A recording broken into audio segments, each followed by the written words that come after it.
welcome. We're here in Amsterdam after a week of several events related to e-infrastructures and research infrastructures. We're here with Giorgio Rossi, who is current Vice President of ESFRI, and he will take on the role of future President. Then we have the current president, the current chair, John Womersley of ESFRI, and on the left there is Sverker Holmgren, who is the acting chair of the eIRG working group. So welcome, gentlemen. Thank you. Okay, so first it's a number of events about e-infrastructures and research infrastructures.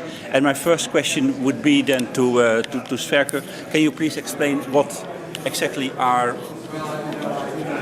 e-infrastructures, just in a few sentences? So a very quick description of e-infrastructures would be the resources, the ICT resources needed to do a lot of modern science, ranging from networking, connectivity, over distributed computing, data services, data storage, also to high-performance computing. So it's a set of services for doing science. Can you then hand over to John, and can you explain in a few words what is research infrastructure? Yes, so research infrastructure is the facility or equipment or capital investment that scientists need to get the best out of their research capabilities. And ESFRI has a specific responsibility for a coherent strategy-led approach to the large research facilities that require pan-European investment, pooling of resources between all of the European countries to deliver excellent science. Thanks.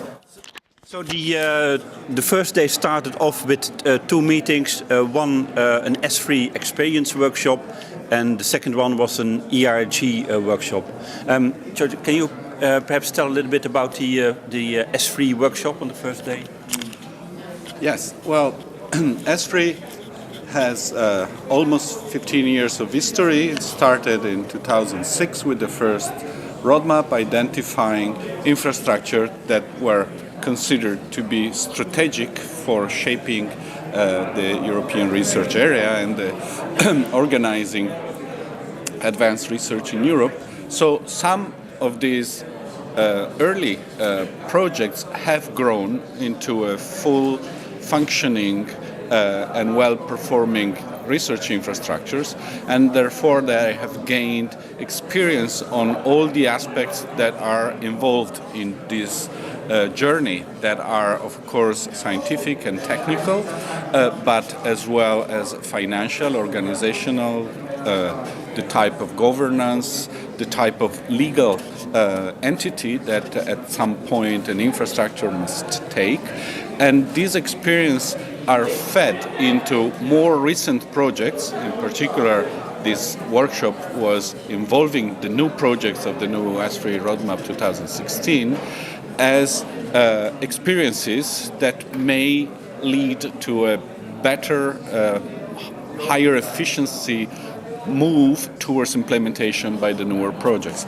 And this is in fact something that is working quite well within, say, the ESFRI community, that there is exchange of experience, there is mutual help in shaping the whole infrastructure system, as the infrastructure interacted a lot with each other. And this has a lot to do also with the e-infrastructure part of them. Okay. Perhaps you can over to Sverker. Can you tell a little bit about the first day workshop, the eIRG workshop?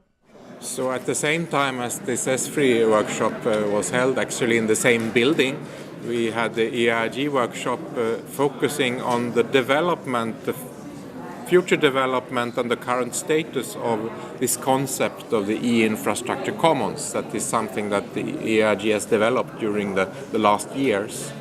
And that's an idea to have a coherent, integrated landscape of e-infrastructure services, providing e-infrastructure to the ESFRI projects, but also to other research infrastructures and to research in general in Europe.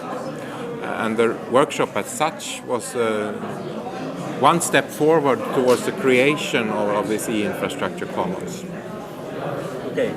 So after the first day, when there was more practical experience exchange between the communities, there was a big event in the Trippenhuis, which is also here in Amsterdam.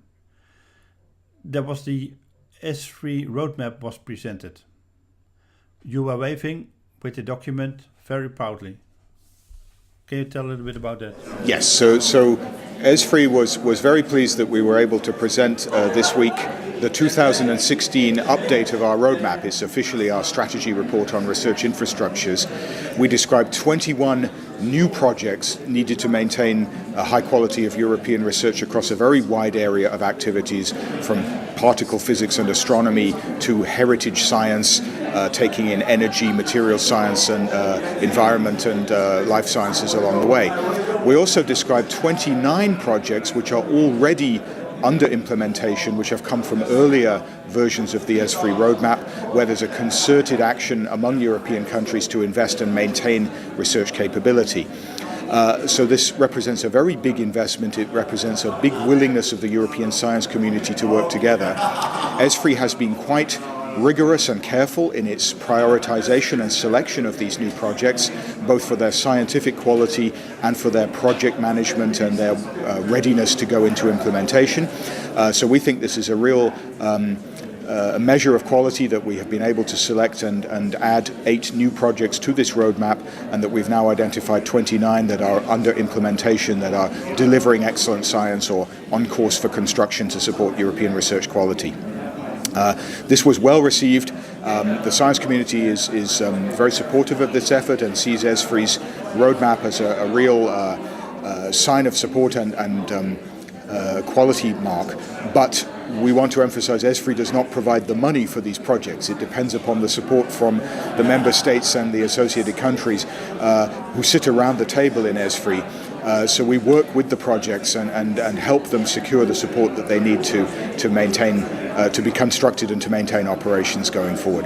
But yesterday was a major step forward, because it's the first roadmap in 6 years, the first opportunity for new projects to be selected, and we had presentations from the 8 new projects which have been added to the roadmap, and a very positive reception from the science community. In your talk yesterday, in your presentation, you also mentioned the importance of e-infrastructures and why it's important that it's not every big research infrastructure develops its own, let's say, e-infrastructure on its own. Can you comment a little bit on that? Yeah, one of the observations in the 6 years since we last updated the roadmap is the growing importance of e-infrastructure. These research infrastructures develop or generate or bring together very large amounts of data. In fact, some of them in areas like environmental research, the sharing of data is really the value that is added by the infrastructure. It brings together a lot of sensors and national research capability into a single large pooled data set. So handling that data is increasingly important. Even the big facilities for life sciences and physical sciences are generating as much data now as extreme projects like CERN used to generate 10 years ago. So we cannot rely on each project solving these problems for themselves. That would be crazy. They need to connect into a common European approach towards the handling of scientific data, which is exactly the issue that the e-infrastructure reflection group has identified in its Science Commons. And we want to work very closely together to flesh out these ideas and describe how they should best be implemented going forward. Today there was a joint meeting between ESFRI and eIRG. And Sverker, can you tell a little bit about that? So I think this was a very, very fruitful meeting. It's actually the second joint meeting that we have had in this constellation. And exactly as John said, we jointly see that this issue of data and of e-infrastructure, it is now becoming more and more important for research infrastructures and for research in general. And that then also is combined with the effort of providing data and providing open access to these resources. So we had very interesting discussions. We, I think, agreed on that we want to bring these discussions further on and have further collaboration between these two groups. And we will see then how to develop this more in concrete details during the coming year. Giorgio, can you perhaps comment a little bit from the S3 point of view on collaboration? Well, one of the duties of ESFRI, after having shaped the roadmap, is to take care of the roadmap. That means to monitor the good development of the projects and to monitor the good performance of those more mature projects that we have labeled as landmarks on this new roadmap. And of course, part of this monitoring has to do with the e-infrastructure aspect of them, and it will be particularly important for those mature projects performing science that we called landmarks to be strongly exposed to the other projects and to integrate or to identify or sometimes maybe even be leaders in shaping the commons and the new criteria for developing the data management, the access to the data, possibly by different communities than those that produce the data at the beginning, and therefore to contribute to the full deployment of the science that can be generated at research infrastructures. Do you want to perhaps have some comment about that? There's some very concrete activities that we've identified working together. ESFRI has benefited greatly from the involvement of eIRG members in developing the roadmap, and we want to continue to involve them in the monitoring and of the projects as we move forward. We're also very pleased that eIRG has invited ESFRI to contribute expertise to the updating of eIRG's own strategic roadmap. And we are also working very closely together to respond to a mandate that ESFRI received from the European Council of Ministers to develop a more coherent approach to member state investment in e-infrastructure. So this, of course, requires substantial spending, and that spending needs to be coordinated. So I think there's a very strong basis to work closely together, while recognizing that we come from slightly different perspectives with different competencies. ESFRI is a forum that brings together representatives of the ministries of the member states with a mission to coordinate investment in big facilities, while eIRG is looking at e-infrastructure serving the whole of science. There's a great deal of overlap there, but we are bringing a different perspective, and through bringing these different perspectives together, I think we can be much more influential and much better informed. Okay, thanks. Sverker, so eIRG's next roadmap will be the one from eIRG, I guess. So that Yes. will be.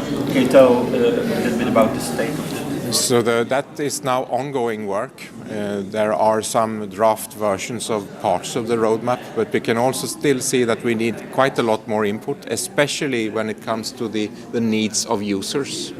And part of that is, of course, to get input then from ESFRI research infrastructures, ESFRI projects, to make sure that we can cater for those needs in this discussion.